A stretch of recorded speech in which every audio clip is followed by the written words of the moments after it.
Ini yang ke-10 atas nama Bapak Chandra Jaya, kalau tidak salah bidang peminatan hukum pidana. Dan Bapak Chandra Jaya, sebelum saya persilahkan untuk Anda sidang, saya yakin Anda sehat. Sehat. Silakan untuk berdoa dulu. Cukup? Tesis saya yang berjudul Reformulasi Kebijakan Sanksi Pidana Penjara sebagai Upaya Ultimum Remedium terhadap pelaku penyalahgunaan narkotika bagi diri sendiri. Adapun latar belakang dari penulisan tesis ini didasari pada peristiwa meninggalnya 49 narapidana akibat terjadinya kebakaran di Lapas Kelas 1 Tangerang, di mana lapas ini mengalami kelebihan penghuni atau overcrowding yang salah satu pemicunya. Hal ini berdampak pada overcrowding ini, salah satu dampaknya yaitu dalam mitigasi lapas dalam kondisi darurat, misalnya kebakaran. Karena dalam kondisi kelebihan kapasitas tentu akan mempersulit pengawasan, perawatan lapas, ataupun proses evakuasi cepat apabila terjadi kebakaran. Data dari Puslidatin BNN menyebutkan bahwa 135.829 jumlah napi atau tahanan di kasus narkotika itu 38,97% atau 52.939 narapidana atau tahanan adalah pengguna. Angka ini mungkin akan bertambah lantaran kebanyakan dari pengguna narkotika juga dijerat dengan pasal kepemilikan atau penguasaan narkotika yang pasal-pasal ini digolongkan sebagai pasal untuk menjerat bandar, pengedar, dan kurir. Aparat penegak hukum lebih memilih mengirimkan para pengguna ini ke penjara ketimbang memberikan sanksi hukum berupa rehabilitasi. Karena dengan rehabilitasi, mereka bisa abstinen atau berhenti mengkonsumsi narkoba. Selanjutnya, mereka dilatih untuk mampu disiplin dan mengendalikan diri sehingga dapat mengatasi dari potensi kekambuhannya. Di samping itu pula mereka dapat mengelola fungsi sosialnya. Rumusan masalah di sini ada dua, yaitu bagaimanakah formulasi kebijakan sanksi pidana terhadap pelaku penyalahgunaan narkotika bagi diri sendiri. Kemudian bagaimanakah reformulasi kebijakan sanksi pidana penjara sebagai upaya ultimum remedium terhadap pelaku penyalahgunaan narkotika bagi diri sendiri. Kerangka teori keadilan restoratif telah menjadi suatu istilah yang sudah umum digunakan dalam pendekatan pemidanaan sebagai sistem pembinaan seperti sistem sekolah kedisiplinan yang menekankan pada konsep menempatkan kembali korban dan lingkungan kepada keadaan semula dibanding menghukum sang pelaku tidak pidana. Kemudian teori kebijakan hukum pidana. Kebijakan formulasi dapat diidentikan dengan kebijakan dalam merumuskan peraturan perundang-undangan. Kebijakan formulasi dalam hukum pidana berarti kebijakan dalam merumuskan norma-norma hukum pidana oleh pihak legislatif. Peranan legislatif meliputi kebijakan dasar yang tidak hanya mengenai pidana yang tepat untuk tiap-tiap tindak pidana, tetapi juga mengenai tipe pidana yang disediakan untuk kekuasaan pidana lainnya di tingkat bawah, dan keadaan kepada mereka dalam menetapkan pidana yang tepat untuk seorang pelanggar tertentu. Kemudian teori hukum progresif, bahwa gagasan hukum progresif muncul dari suasana ketidakpuasan terhadap kinerja penegakan hukum. Hukum progresif hadir atas keprihatinan terhadap kualitas penegakan hukum Indonesia. Melalui gagasan dan tipe hukum progresif tersebut ingin dicari cara untuk mengatasi keterpurukan hukum di Indonesia secara lebih bermakna. Asumsi dasar yang ingin diajukan adalah mengenai pandangan tentang hubungan antara hukum dan manusia. Ingin ditegaskan prinsip hukum adalah untuk manusia, bukan sebaliknya. Maka hukum tidak ada untuk dirinya, melainkan untuk sesuatu yang lebih luas dan lebih besar. Maka setiap kali ada masalah dalam dan dengan hukumlah yang ditinjau untuk diperbaiki, bukan manusia yang dipaksa untuk dimasukkan dalam skema hukum.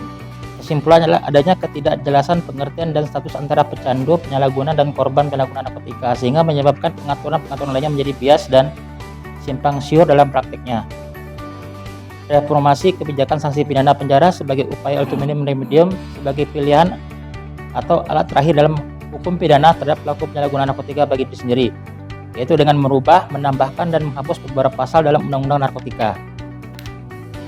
Kemudian saran terhadap aparat penegak hukum agar dalam memberikan perlakuan hukum antara penyalahgunaan narkotika bagi diri sendiri dengan pengedar, kurir, bandar, dan produsen dengan pendekatan yang berbeda dalam mengkonstruksikan pasal-pasal pemidanaannya. Juga dilihat dari tujuan dari penggunaan narkotika tersebut. Kemudian terhadap aparat penegak hukum untuk mengubah mindset dalam menangani masalah penyalahgunaan narkotika. Hukumlah mereka dengan hukuman rehabilitasi. Tidak lagi menahan dan memenjarakan mereka, karena ditinjau dari segi manfaatnya, hukum rehabilitasi bagi penyalahgunaan narkotika lebih bermanfaat daripada pemenjaraan. Kemudian dalam Undang-Undang Narkotika Nomor 35 Tahun 2009 merekomendasikan untuk merubah, menambahkan, dan menghapus pasal pada Undang-Undang Narkotika. Kemudian terhadap pemidanaan pasal 111 sampai dengan 126 yang diperuntukkan untuk mempidana produsen, bandar, kurir, dan pengedar dilakukan berdasarkan pembuktian di pengadilan. Masa pidana penjara dalam pasal tersebut untuk kurir dan pengedar dalam skala kecil dipidana dalam rentang pidana minimum yaitu paling singkat 5 tahun, dan terhadap bandar dan produsen dipidana maksimum 20 tahun atau seumur hidup atau pidana mati. Terima kasih, demikian pemaparan dari saya. Setelah nanti ujian sidang tesis, komunikasi ke Pak Dwi dengan Bu Jen, mungkin Bu Jen aja deh ya, karena ini soal teknis kan. Jadi Pak, bab 3 Bapak, tolong dicatat Pak ya, bab 3-nya itu bukan lagi judulnya tinjauan pustaka ya Pak ya. Bab 3-nya itu bukan lagi judulnya tinjauan pustaka. Nah, ya betul, pustaka, tapi melainkan langsung judul bab 3 bukan tinjauan pustaka, tapi bab 3 apa begitu. Nah, apanya itu nanti rembuk aja dengan Jen, itu gampang kok. Yang penting dia mewakili, merepresentasikan dari sub-sub kerangka teori dan kerangka konsep yang sudah Bapak tuliskan di poin A, di poin B, di poin C, di poin D. Contoh ya, kita contoh dulu ya. Bentar ya, kita contohkan. Misalnya di poin A, narkotika dan dampak negatif terhadap penggunaan narkotika. Poin B, peredaran gelap narkotika. Poin C, tindakan rehabilitasi. Poin D, ultimum remedium. Poin E, pidana penjara. Poin F, kajian perbandingan. Nah, misal judul bab 3-nya begini, ini misal ya. Sekali lagi misal, ini contoh, ini belum tentu enak ditiru, tapi ini pikiran-pikiran saya enggak terlalu mantap karena lagi di jalan. Misalnya tinjauan umum atau misalnya rangka konseptual mengenai waktu itu tindak pidana narkotika, lalu kemudian rehabilitasi dalam penyalahgunaan narkotika, ultimum remedium, dan kajian perbandingan hukum seterusnya. Gitu lah maksud saya Pak. Jadi bab 3 itu langsung sebutin gitu, nggak usah tinjauan pustaka lagi.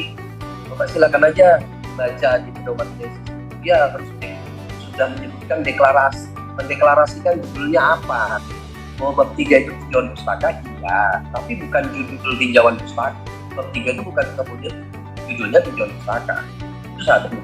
Yang kedua, bab 4. Nah, bab 4 itu juga nggak usah ditulis pembahasan lagi, Pak. Bab 4 itu judulnya apa? Ya, judulnya bab 4 itu dia merepresentasikan, mewakili dari rumusan masalah A dan rumusan masalah B yang jadi sub di bagian bab 4. Misalnya sub bab 4 Bapak yang A formulasi bla bla bla, sub B-nya reformulasi bla bla bla. Nah, jadi gimana Mas Faisal tulisnya apa ini? Apakah formulasi atau reformulasi? Nanti judul bab 4-nya rembuk sama Pak Dwi, rembuk sama Bu Jen. Judul bab 4-nya itu nanti apa? Seperti itu yang soal teknis ya. Saya nggak usah nanya Pak, nanti yang nanya biar aja Komisi 3 itu. Nah, terus yang substansi gini Pak, Bapak sekarang buka halaman sebentar. Bapak buka halaman 40 dan 41 sekarang. Kalau sudah dibuka ngomong, Pak. Sudah, Sudah? Pak. Oke. Di halaman 40, Pak. Coba Bapak baca di halaman 40 paragraf terakhir pentingnya. Coba baca, Pak. Pentingnya mempertimbangkan berbagai faktor untuk melakukan kriminalisasi agar tetap menjaga dalil ultimum remedium dan tidak terjadi over criminalization, antara lain dalam kurung Yenti Garnasih dalam LBH Pers. Ya, A. Jangan menggunakan hukum pidana dengan cara emosional. Stop. Nah, itu jadi ini bisa dijadikan semacam parameter terkait ultimum remedium. Bisa saja ketika kemudian pembimbing Anda ini bisa bersetuju. Karena ultimum remedium betul lah ada hukum pidana sebagai instrumen terakhir jika hukum lain itu tidak berdaya dalam mengatasi perbuatan pidana agar kemudian penyalahgunaan narkotika ini tidak terjadi lagi. Nah, tapi kan problemnya bukan cuma hanya itu. Problemnya dia harus punya parameter kan. Ultimum remedium itu bisa menjadi pijakan, fondasi berpikir kita, ancangan berpikir kita. Parameternya apa? Salah satunya. Jadi sebelum salah satunya ya. Jadi Bapak itu jangan cuma bilang ultimum remedium itu adalah sebuah doktrin hukum yang menskip hukum misalnya. Jadi hukum nggak usah dipakai, kalau hukum pidana nggak usah dipakai, kalau instrumen hukum yang lain bisa berfungsi. Nggak sekedar itu dong. Nah, tapi Bapak paling tidak poin A sampai poin F ini, A, B, C, D, F ini yang dilansir oleh si Yenti, ahli PPATK ini yang dia di buku yang lain. Saya yakin bukan pikirannya Yenti, ini pikirannya orang Barat, tapi dikutip sama Yenti. Nah, itu salah satunya bahwa agar kemudian hukum pidana menjadi instrumen hukum yang terakhir, salah satu parameternya apa? Jangan menggunakan hukum pidana itu secara emosional. Nah, maksudnya gimana? Ini kalau misalnya kita jadikan parameter dalam melihat penyalahgunaan narkotika gimana? Bisa aja begini narasi. Loh, itu kan dia penyalahgunaan narkotika. Nah, kalau kemudian dia di penjara, itu nggak bisa mengatasi. Jelas akan sebentar ya. Mohon maaf. Saya lagi ke arah bandara itu dari mana? Nah, jadi jangan gunakan hukum pidana itu secara emosional, misalnya pilih-pilihnya kan gitu tuh parameter hukum remedium.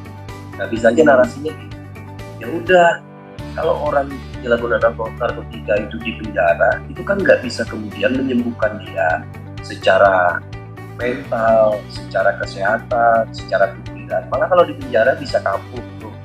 Nah, makanya hukum pidana jangan digunakan secara emosional. Artinya, kalaupun dia harus punishment-nya bukan harus penjara, tapi bisa tindakan, bisa rehabilitasi, bisa apa. Nah, gitu-gitu nah Pak. Jadi Bapak nggak berhamburan gitu nah Pak, macam kayak seperti kelereng jatuh. Bentar ya. Bentar. Nah, nggak seperti kayak anak main kelereng jatuh di lantai gitu nah Pak. Jadi pembahasan Bapak dalam analisisnya itu bukan asal bunyi, tapi dia sistematis. Pertama, hukum pidana tidak boleh digunakan secara emosional menurut doktrin ultimum remedium. Kedua, misalnya jangan menggunakan hukum pidana untuk memidana perbuatan yang tidak jelas korban dan kerugiannya. Nah, ini kaitkan dengan penyalahgunaan narkotika apa? Ketiga, kaitkan. Jadi pembahasan Bapak itu indah, tidak sekedar indah dalam tulisan, indah juga nanti dalam tuturan. Jadi kalau kalapas Bapak nanti Bapak kan kerja di LP Narkotika, saya kalapas kan nanya, Chandra sini loh Chandra, siapa? Ini menurutku gimana? Soal narkotika ini semakin banyak ini orang di lapas kita Pak. Ah, inilah Pak, makanya bagi saya ini Pak, sebenarnya kalau ada kebijakan yang pada doktrin hukum remedium. Kenapa Pak? Dalam hukum pidana itu Pak, teorinya, doktrinnya, pidana itu tidak boleh digunakan secara emosional. Maksudnya gimana sih Chandra? Hukum pidana itu tidak boleh digunakan sebagai instrumen untuk kemudian menestapakan pihak korban yang nggak jelas dan kerugiannya dalamnya. Ultimum remedium itu gimana sih maksudnya? Yaitu adalah sarana terakhir, obat terakhir. Ya, hukum pidana di skip gara-gara perdata bisa kita pakai. lain-lain bisa kita pakai kalau misalnya kita ingin merasakan sholat ini dan sebagainya. Nah, jadi jangan, kalau istilah probarda itu memahami sesuatu, berusaha jangan terlalu minimalis, menggunakan hukum boleh meminimalis, jadi menggunakan hukum pidana boleh minimalis, tapi memahami hukum pidana jangan minimalis. Kira-kira itu masukan saya, Pak Chandra. Saya mohon maaf kepada penguji kalau tidak ada pertanyaan, tapi paling tidak masukan saya secara teknis. Kesimpulan ini Anda belum benar. Ya, saya baca beberapa ini seperti saran malah. Karena pertanyaannya itu formulasi, jadi Pak Chandra di yang pertama nomor 1 harus menjelaskan terkait dengan kondisi sekarang. Tadi misalnya yang saya tanya, ada istilah 3 itu. Yang istilahnya mungkin yang satu ada korban tapi hanya di penjelasan. Mungkin tadi ada juga Pak Chandra mengungkapkan bahwa inkonsistensi ya. Mungkin kalau ini kok pengertiannya ini bisa ditafsirkan masuk ke dalam korban tapi kok malah dipidana, tidak dina. Ungkapkan di kesimpulan itu. Paham ya? Ya. Terus yang kedua itu terkait reformulasi. Kalau reformulasi bagaimana perbaikannya? Nah, artinya di sini harusnya misalnya yang diinginkan Pak Chandra itu misalnya terkait dengan ini adalah harusnya misalnya yang dikategorikan sebagai korban, entah itu penyalahgunaan atau pada di satunya lagi saya lupa terus kecanduan ya, atau pecandu itu bagusnya seperti apa? Nanti bukan masukan sebenarnya kenapa kok harus diubah seperti itu? Kalau reformulasinya seperti itu misalnya kenapa? Itu juga tidak hanya sekedar merubah, tapi apa dasarnya gitu ya. Jadi nanti di sini akan jelas, akan bagus. Jadi seperti yang disampaikan oleh Pak Faisal tadi, kalau ada masalah seperti itu, kalau secara gampangannya baca aja tesis saya kan gitu, selesai. Apa sarannya? Baca saja tesis saya kan gitu, selesai. Artinya ini menjadi masukan ya. Tadi saya lihat karena masukannya ini tujuannya kan untuk secara praktis itu untuk jaksa, untuk hakim ya, nah dan sebagainya itu. Nah makanya di sini harus ada reformulasi yang baik bagaimana. Tapi bukan hanya itu, harus dilandasi dengan argumen hukum yang jelas. Kenapa harus seperti itu? Atau mungkin dilandasi juga dari azas-azas mungkin, karena kan untuk dari situ ya. Jadi nanti akan ketemu formulasi yang baik bagaimana. Atau perbandingan hukum juga boleh. Ini pakai perbandingan kan ya Pak ya? Ya. Pendekatan perbandingan misalnya dibandingkan dengan mana? Reformulasi. Apa yang mau diformulasikan? Apa yang mau dibuat baru? Pasal berapa? Kalau ada? Pasal 103. Yap. Kemudian di penambahan ayat pada Ya. Isi pasal apa? ketentuan umum. Isi pasalnya apa coba? Isi pasalnya 103-nya isi pasalnya apa? Yang mau direformulasi? yang direformulasi Apa dulu? Awalnya pasal. awalnya Bu ya. Ah,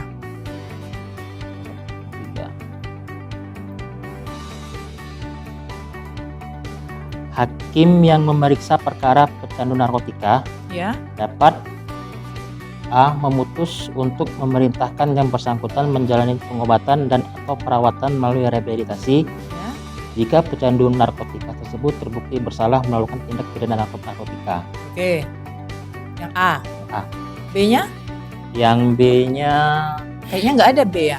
ada tapi Ayat 2. Mana ada pasal pakai AB? Ayat 1, Ayat 1. ayat 2. Jangan gugup. Nanti pingsan situ. Ayat 2? ayat 2-nya Oh, oke. Sekarang mau direformulasi. Jadi tambah ayat.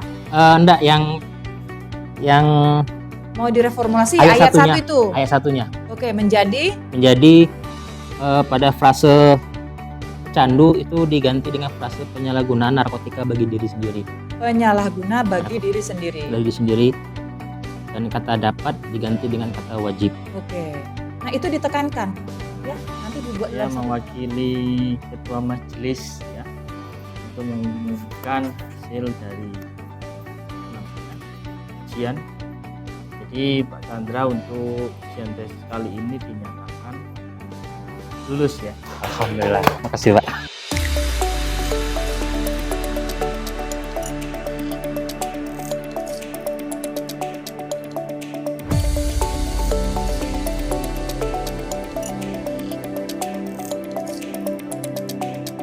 Sekarang selamat ya di S2 benar-benar banyak memberi ilmu baru buat saya. Kemudian dalam penulisan tesis ini juga saya banyak terima kasih kepada pembimbing 1, pembimbing 2, sama penguji yang telah ngasih masukan